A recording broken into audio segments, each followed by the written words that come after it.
सोचिए आपने अपनी जिंदगी भर की कमाई लगाकर एक घर खरीदा।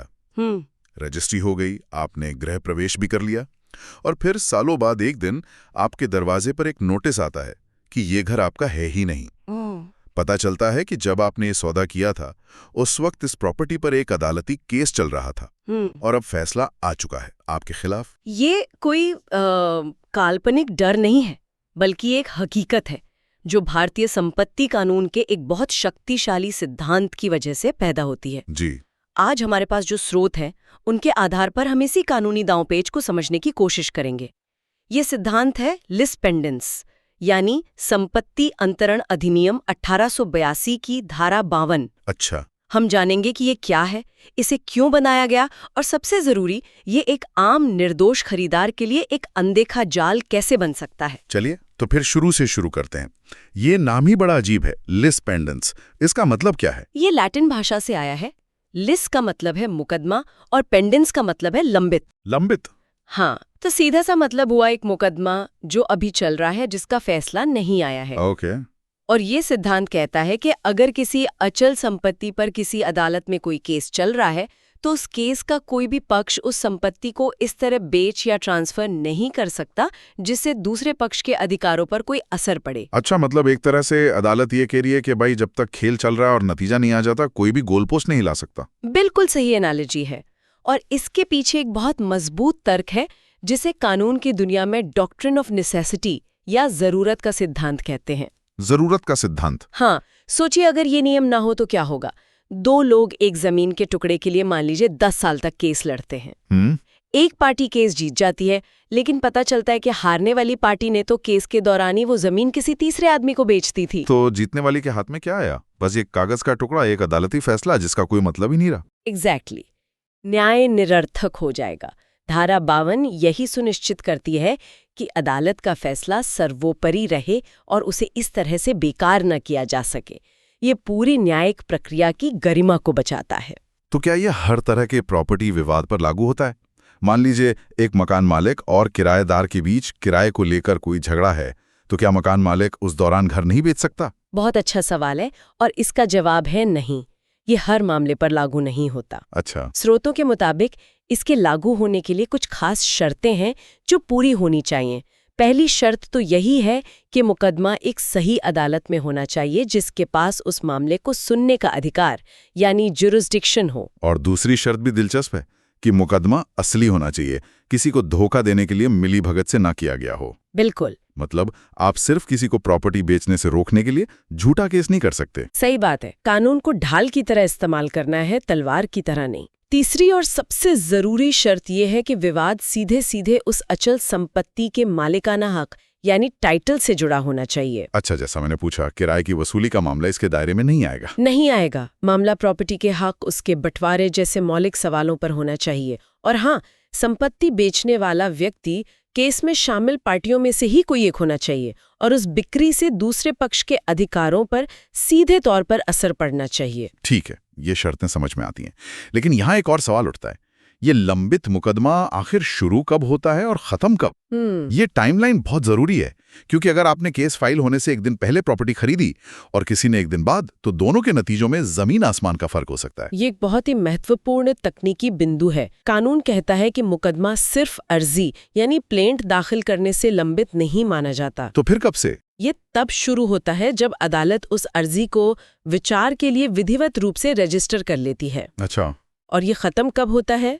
सिर्फ अंतिम फैसले पर नहीं, ये तब तक जारी रहता है जब तक जीतने वाले को उस फैसले का पूरा लाभ नहीं मिल जाता, ये उसे लागू कराने की समय सीमा खत्म नहीं हो जाती। वाह, मतलब ये तो सालों साल, दशकों तक भी चल सकता है। चल सकता है। तो अब सबसे बड़े सवाल पर आते हैं। मान लीजिए इन सब शर्तों के बावजूद केस के दौरान प्रॉपर्टी बेच दी जाती है, तो उस सौदे का क्या होगा? क्या वो रजिस्ट्री का कागज रद्दी हो जाएगा? क्या वो बिक्री गैरकानूनी मानी जाएगी? यहीं पर ज्यादातर लोग गलती करते हैं और यहीं पर असली जाल बिछा है। लोग सोचते हैं कि ऐसी बिक्री अवैध या वॉइड होती है, लेकिन असलियत इससे कहीं ज्यादा जटिल है। कैसे? देखिए, यहाँ हमें दो अलग अलग स्थितियों को समझना होगा। ओके, बताइए। अदालत में केस चल रहा है, लेकिन अदालत ने प्रॉपर्टी की बिक्री पर कोई रोक यानी कोई स्टे ऑर्डर नहीं लगाया है। ठीक है। इस हालत में अगर विक्रेता प्रॉपर्टी बेच देता है तो वो बिक्री अवैध नहीं है। सब रजिस्ट्रार उसकी रजिस्ट्री भी कर देगा। एक मिनट, क्या कह रही हैं आप? बिक्री अवैध नहीं है?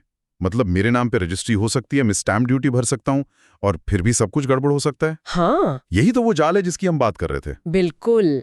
यही इस कानून का सबसे ज्यादा गलत समझा जाने वाला हिस्सा है। वो सौदा अवैध नहीं है, लेकिन वो सशर्त है।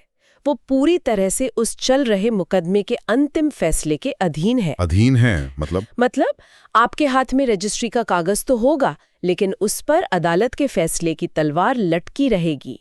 कानून की भाषा में इसे वॉइडेबल कहते हैं। वॉइडेबल? इसका मतलब ये है कि जो पार्टी केस जीतती है उसके पास ये अधिकार होता है कि वो इस सौदे को रद्द करवा दे। और दूसरी स्थिति क्या है? मुझे डर है कि वो इससे भी बुरी होगी। हाँ, वो कहीं ज्यादा गंभीर है।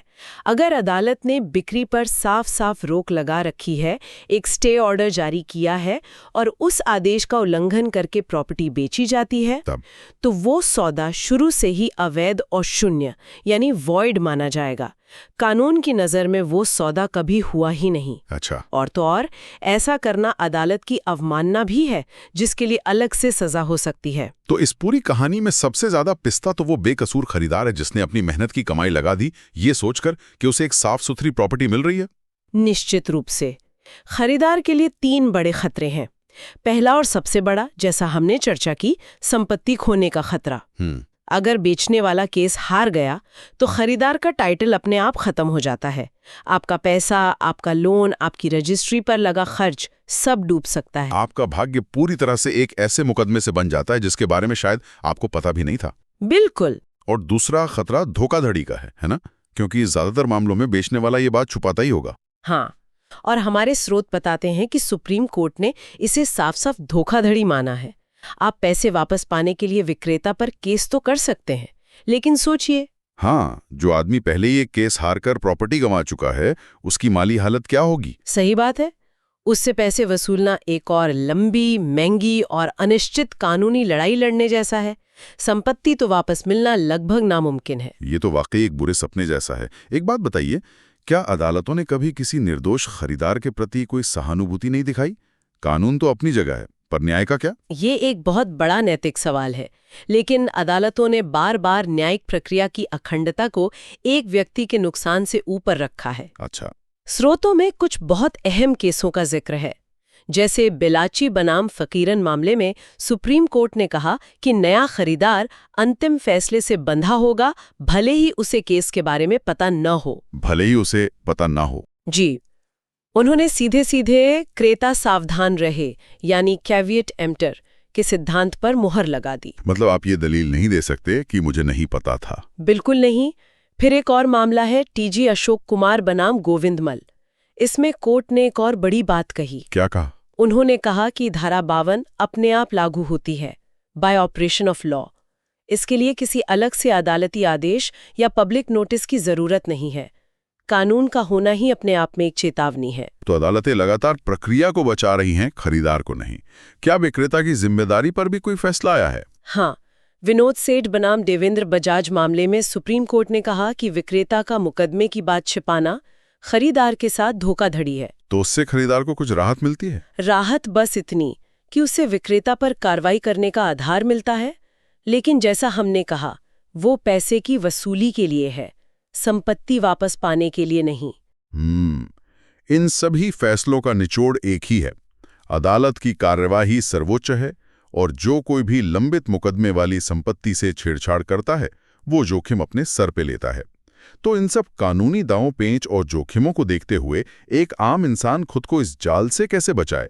क्रेता सावधान रहे, सुनने में तो ठीक लगता है, पर असल जिंदगी में इसका क्या मतलब है? मतलब है कि आपको अपना होमवर्क बहुत अच्छी तरह से करना होगा, यानी ड्यू डिलिजेंस। जी, ड्यू डिलिजेंस। 3 कदम सबसे जरूरी हैं। पहला, सब रजिस्ट्रार ऑफिस से भार प्रमाण पत्र यानी इनकम्बरेंट सर्टिफिकेट निकलवाएं। ईसी। हाँ, और सिर्फ 1-2 साल का नहीं, कम से कम पिछले 15-20 साल का। इससे पता चलता है कि प्रॉपर्टी पर कोई लोन, कोई मॉर्गेज या कोई और कानूनी दावा रजिस्टर्ड तो नहीं है। ठीक है, ये पहला कदम हुआ, लेकिन लंबित मुकदमा तो शायद इसमें ना दिखे। सही कहा। इसलिए दूसरा और बहुत जरूरी कदम है न्यायालय के रिकॉर्ड की जांच करना। अच्छा। आज की डिजिटल युग में कई राज्यों में अदालती रिकॉर्ड ऑनलाइन है। आप विक्रेता के नाम से या प्रॉपर्टी के पते से सर्च कर सकते हैं। इसके अलावा स्थानीय स्तर पर आस पड़ोस में पूछताछ करना भी बहुत फायदेमंद हो सकता है। और तीसरा कदम, जिसे शायद ज्यादातर लोग पैसे बचाने के चक्कर में नजरअंदाज कर देते हैं। हाँ, और वो सबसे बड़ी गलती है। तीसरा और सबसे जरूरी कदम है एक अच्छे अनुभवी प्रॉपर्टी वकील की मदद लेना।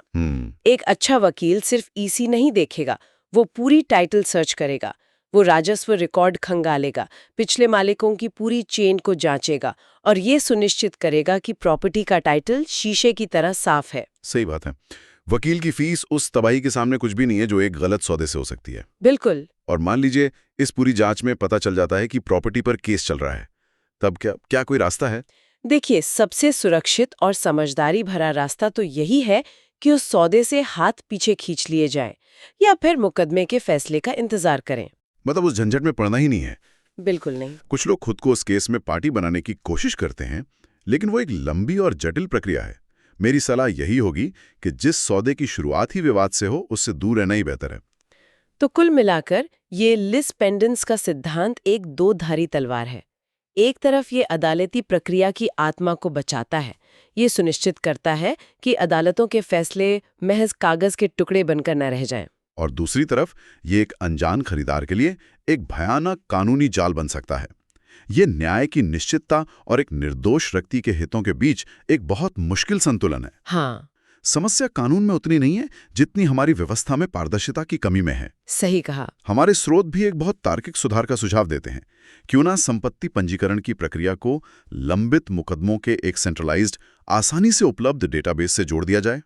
जब तक ऐसा नहीं होता, सारी जिम्मेदारी खरीदार के कंधों पर है। आज की इस बातचीत को एक सवाल के साथ छोड़ते हैं। आज के डिजिटल युग में जब हर जानकारी हमारी उंगलियों पर है, तब किसी संपत्ति के कानूनी सेहत से जुड़ी जानकारी इतनी बिखरी हुई और मुश्किल से मिलने वाली क्यों है? सोचने वाली बात है। एक पूरी तरह से पारदर्शी संपत्ति प्रणाली कैसी दिखेगी और उसे हकीकत में बदलने के लिए क्या करना होगा?